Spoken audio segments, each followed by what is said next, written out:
करे बुझला। हमरा सोना के मार दिहला अब तोहर दवाई करे। देखो तानी कैसे बच जाइब बड़ा भारी कार्रवाई करे।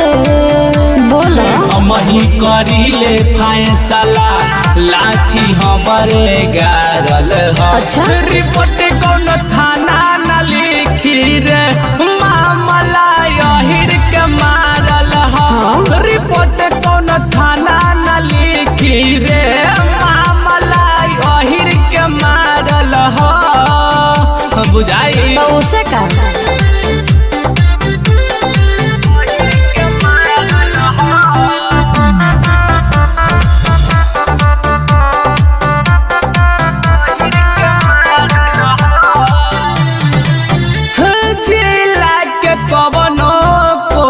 कोना में गिनती हमारा होला सोना में। अरे तो सुना तोहरा लागे कि नइखे केहू टक्कर में नइखे पगल कौनो निमना के चक्कर में।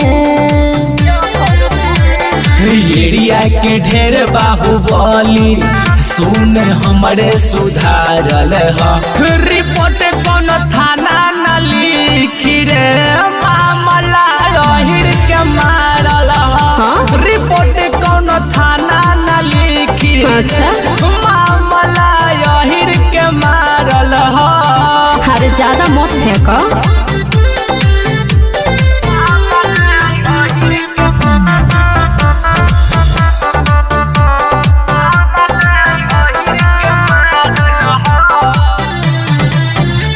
चर्चा में बानी बादमाशी से। अच्छा ज्योतिषो डराले हमारा राशि से। अच्छा सुना अब पड़ गईल तू भारी लफड़ा में तोहरा के खटावाई बजेल छपरा में। लागे न डर कहे पप्पू ड्राइवर लाते मुके से कारल ह। रिपोर्ट कौन थाना न लिखी रे मामला यहिर के मारल ह। रिपोर्ट कौन थाना न लिखी जाना रे मामला यहिर के मारल ह। अरे यहिर के मारल केहू सुधर जाला। अरे तो